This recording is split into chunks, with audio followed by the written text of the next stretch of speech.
अस्सलाम वालेकुम स्टूडेंट्स। पिछले लेक्चर में हमने पढ़ा था कंपाउंड की डेफिनेशन पढ़ी थी और उसकी प्रॉपर्टीज़ के बारे में पढ़ा था और एग्जाम्पल पढ़ी थी। आज के लेक्चर में हम पढ़ेंगे क्लासिफिकेशन ऑफ कंपाउंड। कंपाउंड की क्लासिफिकेशन पढ़ेंगे। कंपाउंड को क्लासिफाई किया गया है ionic compound and covalent compound के अंदर। अब हम इनका डिफरेंस भी देखते जाते हैं और देखते हैं कि आयनिक कंपाउंड क्या है और कोवेलेंट कंपाउंड क्या होते हैं। कोवेलेंट कंपाउंड को हमने पहले भी डिस्कस किया था। पहले भी ये वर्ड आया था कोवेलेंट कंपाउंड। तो हमने क्या कहा था कि इनके अंदर क्या होती है, शेयरिंग ऑफ इलेक्ट्रॉन्स होती है जस्ट। और आयनिक कंपाउंड्स के अंदर क्या होती है, अट्रैक्शन होती है बिटवीन अपोजिटली चार्ज के दरमियान में। ठीक है, आयनिक कंपाउंड के अंदर क्या होती है, अट्रैक्शन होती है। ठीक है, अपोजिट मुखालिफ चार्जों के दरमियान में। और कोवेलेंट कंपाउंड में क्या होती है, शेयरिंग ऑफ इलेक्ट्रॉन्स होती है। अब हम इसको देखते हैं कि ये किस तरह है। Do not exist in independent molecular form. Exist पाया जाना, इन इंडिपेंडेंट आजादाना मॉलिक्यूलर फॉर्म। ये आजादाना मॉलिक्यूलर फॉर्म में नहीं पाए जाते ionic compound. Covalent compounds exist in molecular form. Covalent compounds molecular form में एग्जिस्ट करते हैं। अब इनके एग्जाम्पल देखते हैं। जैसे क्या है, NaCl है। ठीक है, तो इसमें Na और Cl ये दोनों आपको हमेशा ही क्या होंगे, इकट्ठे ही नजर आएंगे। ये अलग अलग नहीं पाए जाते, इकट्ठे ही पाए जाते हैं। ठीक है, Na और Cl। ठीक है, जैसे जो नमक हम खाने में इस्तेमाल करते हैं वो है NaCl। और covalent compound exist in molecular form. ये मॉलिक्यूल की फॉर्म में एग्जिस्ट करते हैं, पाए जाते हैं। जैसे क्या है, हमारे पास वाटर का एक मॉलिक्यूल है। ठीक है, ये क्या है, हमारे पास वाटर है। ये क्या है, मॉलिक्यूल की फॉर्म में पाया जाता है। ठीक है, अब नेक्स्ट हमारे पास है, they form a 3-dimensional crystal lattice in which each ion is surrounded by oppositely charged ions। ये क्या करते हैं, 3-dimensional crystal lattice बनाते हैं। 3-dimensional का मतलब हम यहाँ पर देखते हैं कि 3-dimensional का मतलब क्या है। 3-dimensional का मतलब है x, y and z axis. ठीक है, तो ये क्या होता है, आयनिक कंपाउंड्स तीनों एक्सिस में पाए जाते हैं। जैसे क्या है, ये हमारे पास यूं देख लें, ये क्या है, हमारे पास y एक्सिस है, ये x एक्सिस है और ये z एक्सिस है। तो इसके अंदर क्या होते हैं, तीनों एक्सिस होते हैं। ये तीनों एक्सिस के अंदर पाए जाते हैं। ठीक है, और उनके अंदर क्या होता है, हर आयन क्या होता है, मुखालिफ चार्ज को उसने सराउंड किया होता है।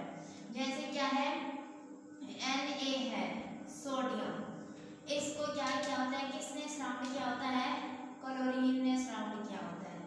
ठीक है, किसने सराउंड किया होता है, क्लोरीन आयन ने इसको सराउंड किया होता है। क्लोरीन आयन ने इसको क्या किया होता है, सराउंड किया होता है।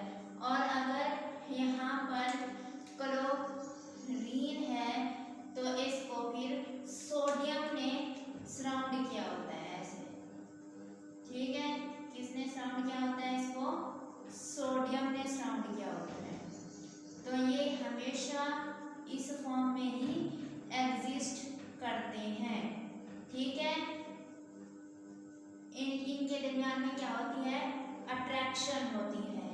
इसलिए क्या होता है, एक तो ये तीनों डायरेक्शन में होते हैं और हर आयन को उसके मुखालिफ आयन ने क्या होता है, इसको सराउंड किया होता है।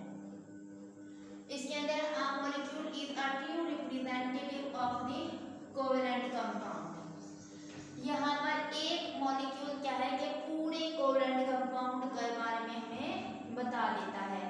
जैसे वाटर है, पानी है, उसका एक कतरा ले लें तो वो हमें पूरे एक कतरा लिया है हमने, उसकी जो जो क्या होगी प्रॉपर्टीज होगी, वैसे ही सारे जितना पानी होगा हमारे पास सारे पानी की वही प्रॉपर्टीज होंगी।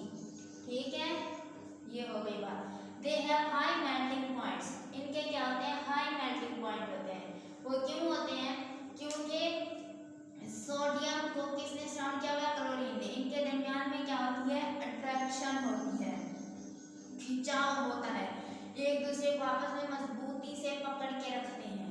फिर इनको इनके दरमियान में जो फोर्स होती है वो बहुत स्ट्रॉन्ग होती है, मजबूत होती है, तो उसको तोड़ना मुश्किल होता है।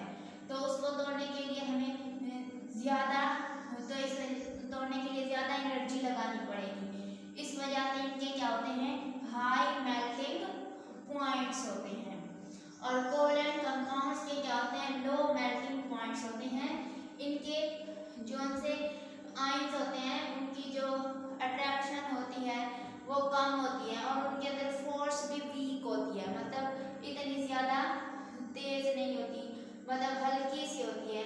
हम ऐसे थोड़ा सा उसको वो एनर्जी देंगे तो वो फौरन से क्या हो जाएंगे? टूट जाएंगे, मेल्ट हो जाएंगे। इसलिए इनके क्या होते हैं? लो मेल्टिंग पॉइंट्स होते हैं।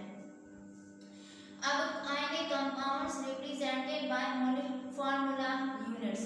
इनको हम फार्मूला यूनिट्स से क्या करते हैं? रिप्रेजेंट करते हैं। जैसे क्या है? NaCl है, KBr है, CuSO4 है। इनके आयनिक कंपाउंड्स के अंदर अपोजिट चार्जेस होना बहुत ज़रूरी है। कोवलेंट कंपाउंड्स में अपोजिट चार्ज होना ज़रूरी नहीं है, इसलिए इसको फार्मूला यूनिट्स से हम रिप्रेजेंट करते हैं और ये इंडिपेंडेंट भी एग्जिस्ट नहीं करेंगे। कोवलेंट कंपाउंड्स के एग्जांपल क्या है? वाटर है, HCl है, H+O4 है और CH4 है। ये क्या है? कोवलेंट कंपाउंड्स हैं। ठीक है, और ये किसकी मॉलिक्यूलर फॉर्म में इंडिपेंडेंट एग्जिस्ट करते हैं। आपको ये डिफरेंस शॉर्ट क्वेश्चन के तौर पर भी आ सकता है पेपर में, difference between ionic and covalent compound, तो आपने ऐसे इसको लिख देना है।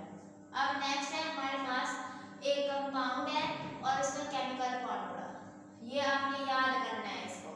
ठीक है, आगे जब हम पढ़ेंगे तो ये फॉर्मूलाज में काम आएंगे, तो इनको याद करना जरूरी है। पहला क्या है? वाटर। वाटर का फॉर्मूला क्या है? H2O, sodium chloride NaCl, silicon dioxide SiO2, sodium hydroxide NaOH, sodium carbonate Na2CO3 10H2O, calcium oxide CaO, calcium carbonate CaCO3, sugar C12H22O11, sulphuric acid H2SO4, ammonia NH3। इन सारों के आपने फॉर्मूलाज अच्छे से याद करने हैं। आगे चैप्टर्स में हमें यही फॉर्मूलाज बहुत काम आएंगे, इनको आपने अच्छे से याद करना है।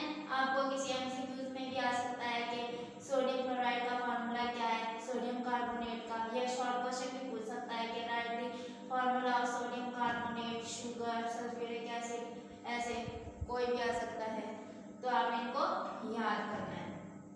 सल्फ्यूरिक एसिड को हम किंग ऑफ केमिकल्स भी कहते हैं। Okay, thanks.